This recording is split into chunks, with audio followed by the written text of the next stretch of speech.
Firstly, the confidence in the camp is very high. We know the talent that we have in the team. We know the ability, and we know that we want to write a great story for the nation. So we're going to do everything we can come in the next two games to put ourselves in the best position for success.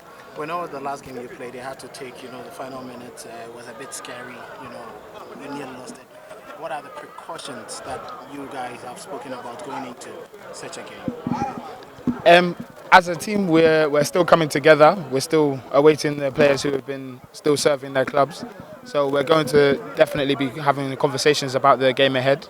But we always know going into any tie, any qualifier, both teams want to win, but we got to make sure that we want it more than the other team, and we always have that hunger for ourselves for the whole country. So we're going to give it our best shot and make our best attempt. How strong are you working your way into the starting 11, knowing that in the pecking order you are a bit, behind?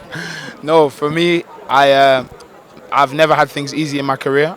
Maybe some people see it as an underdog, but I've always been ready to work hard. I've always believed in my ability that I can make it to be a Black Star, to be the striker, and that's what I want to achieve. And also, I'm going to look to support the boys because we're a team, and I believe that we've got a lot of talent in the attacking force as well as the defensive and midfield. So I just want success for the whole team, and we'll look to achieve big things for Ghana.